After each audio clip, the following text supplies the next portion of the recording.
ایک پرانا سادہ مگر نور سے چمکتا ہوا گھر، جہاں اسلام کی ابتدائی روشنی پھوٹی، جہاں وحی کا لرزتا ہوا پہلا لمحہ تسلی سے ہمکنار ہوا، جہاں وہ عظیم عورت رہتی تھی جنہوں نے دنیا کی دولت، عزت اور ہر آسائش کو چھوڑ کر صرف ایک چیز کو اپنایا: محمد صلی اللہ علیہ وآلہ وسلم کے سچے مشن کو۔ یہ کوئی عام گھر نہ تھا، یہ وہ جگہ ہے جہاں نبی کریم صلی اللہ علیہ وسلم کی آنکھوں میں پہلی وحی کی روشنی اتری، جہاں حضرت خدیجہ الکبریٰ سلام اللہ علیہا نے آپ کو سینے سے لگایا، کہا اللہ آپ کو کبھی ضائع نہیں کرے گا۔ یہ ویڈیو ایک ایسی روحانی سیر ہے جو آپ کو لے جائے گی اس مکہ میں، اس گھر کی دہلیز پر جہاں اللہ کے محبوب، دنیا کے سب سے عظیم انسان اور ان کی سب سے پہلی محبوب زوجہ نے اسلام کی شروعات کی۔ یہ صرف ایک گھر کی کہانی نہیں، یہ ایمان کی بنیاد ہے، محبت کی پہچان ہے اور صبر اور قربانی کی عظیم مثال ہے۔ حضرت خدیجہ بنت خویلد مکہ کی سب سے باوقار، مالدار اور بااثر خاتون طاہرہ کے لقب سے مشہور تھی۔ انہوں نے نبی کریم صلی اللہ علیہ وسلم کے سچائی، دیانت اور ایمانداری سے متاثر ہو کر آپ سے نکاح کیا۔ یہ نکاح صرف ایک تعلق نہیں بلکہ آنے والے انقلاب کی بنیاد تھا۔ یہی وہ گھر ہے جہاں رسول اللہ صلی اللہ علیہ وآلہ وسلم کی سب سے چہیتی بیٹی حضرت فاطمہ الزہرا سلام اللہ علیہا پیدا ہوئی۔ مسجد الحرام کے بعد یہ مکہ مکرمہ کا سب سے افضل اور محترم گھر ہے۔ یہ بات المحب الطبرہ نے اتحاف الورا میں تحریر کی ہے۔ شاید یہ بات اس لیے کہی گئی کیونکہ نبی کریم صلی اللہ علیہ وآلہ وسلم حضرت خدیجہ الکبریٰ سلام اللہ علیہا کے ساتھ شادی کے بعد سے ہجرت کے تاریخ ساز واقعہ تک اسی گھر میں قیام پذیر رہے۔ السلام علیکم ورحمۃ اللہ وبرکاتہ۔ میں ہوں آپ کا اپنا سید اخلاق حسین شاہ اور آپ دیکھ رہے ہیں روحانی ہیلنگ اکیڈمی۔ اگر ابھی تک آپ نے ہمارے چینل کو سبسکرائب نہیں کیا تو برائے مہربانی ہمارے چینل کو سبسکرائب کریں اور بیل آئیکن کو کلک کریں تاکہ ہماری ہر نئی آنے والی ویڈیو کا نوٹیفیکیشن آپ کو بر وقت مل سکے۔ شاید یہ بات اس لیے بھی کہی گئی کیونکہ اس گھر میں کثرت سے وحی نازل ہوئی۔ غالباً یہ بات اس لیے بھی کہی جاتی ہے کیونکہ اسی میں رسول اللہ صلی اللہ علیہ وآلہ وسلم کی نرینہ اولاد پیدا ہوئی اور اسی میں اس اولاد نے بھی جنم لیا، جس کی بدولت رسول اللہ صلی اللہ علیہ وآلہ وسلم کی نسل آج تک چل رہی ہے۔ تاریخ کی کتابوں میں ہے کہ جب نبی کریم صلی اللہ علیہ وآلہ وسلم ہجرت کر کے مدینہ منورہ چلے گئے تو عقیل بن ابی طالب نے، جو آپ کے چچا زاد بھائی تھے، اس گھر پر قبضہ کر لیا تھا۔ آگے چل کر امیر معاویہ بن ابو سفیان رضی اللہ تعالیٰ عنہ نے عقیل بن ابی طالب سے یہ گھر مہنگے داموں خرید لیا تھا۔ یہ اس زمانے کی بات ہے جب حضرت امیر معاویہ خلیفہ تھے۔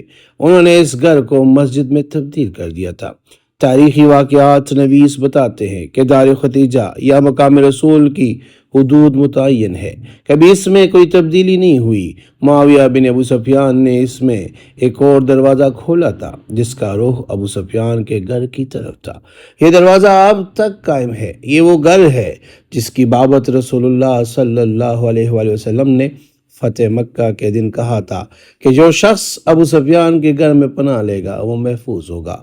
اب اس مکان کی جگہ ایک مدرسہ قائم کر دیا گیا ہے جو مدرسۃ تحفظ القرآن الکریم کے نام سے مشہور ہے۔ یہ گھر مکہ مکرمہ میں واقع تھا۔ صفا و مروہ کے قریب موجود مکتبہ مکہ المکرمہ، جہاں اب ایک اسلامی لائبریری، مورخین کے مطابق یہی حضرت خدیجہ کا گھر تھا۔ یہ ایک کشادہ اور خوبصورت گھر تھا جس میں کمروں کے ساتھ ساتھ ایک صحن بھی تھا۔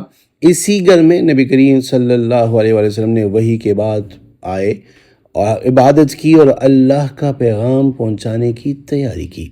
غار حرا سے جب جبرائیل علیہ السلام پہلی وحی لے کر آئے، رسول اللہ صلی اللہ علیہ وسلم کا دل لرز گیا۔ آپ پہ وحی کی کیفیت جو پہلی مرتبہ آپ نے محسوس کی تھی آپ پہ طاری تھی۔ آپ گھر لوٹے اور فرمایا زملونی، یعنی مجھے کمبل اڑا دو۔ حضرت خدیجہ الکبریٰ سلام اللہ علیہا نے نہ صرف آپ کو تسلی دی بلکہ فرمایا اللہ آپ کو کبھی رسوا نہیں کرے گا۔ آپ یتیموں کا سہارا ہے، سچ بولتے ہیں، مہمان نواز ہے اور مظلوموں کا ساتھ دیتے ہیں۔ پھر وہ آپ کو ورقہ بن نوفل کے پاس لے گئی جنہوں نے تصدیق کی۔ آپ اللہ کے آخری سچے نبی ہے۔ اس گھر میں حضرت فاطمہ الزہرا سلام اللہ علیہا کی پیدائش ہوئی اور یہی گھر اسلام کی ابتدائی تعلیمات، نبی پاک صلی اللہ علیہ وسلم کی اولاد کی پرورش اور حضرت خدیجہ سلام اللہ علیہا کی بے مثال خدمت اور محبت کا گوارہ ہے۔ یہ گھر پہلا مرکز اسلام تھا۔ یہی وہ جگہ ہے جہاں ابتدائی مسلمان جیسے حضرت علی، حضرت زید بن حارثہ، حضرت ابوبکر صدیق اور دیگر صحابہ کرام آ کر دین سیکھتے تھے اور نبی کریم صلی اللہ علیہ وسلم کے ساتھ دعائیں کرتے تھے۔ شیبہ ابی طالب کے سختیوں کے بعد حضرت خدیجہ الکبریٰ سلام اللہ علیہا بیمار ہو گئی اور اسی گھر میں انہوں نے اپنے آخری ایام گزارے۔ نبی کریم صلی اللہ علیہ وسلم نے ان کی وفات پر اتنا غم محسوس کیا کہ اس سال کو عام الحزن یعنی غم کا سال کہا گیا۔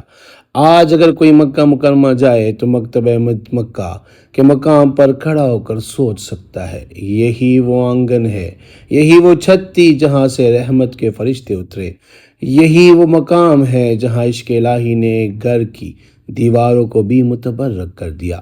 یہ مقام آج بھی روحانیت کے متلاشیوں کے دل کو کھینچتا ہے، گو کہ وہ گھر اب ویسا نہیں مگر اس کی یاد اور تاثیر ہمیشہ باقی رہے گی۔ یہ صرف ایک مکان نہ تھا، یہ تاریخ کا پہلا مدرسہ تھا۔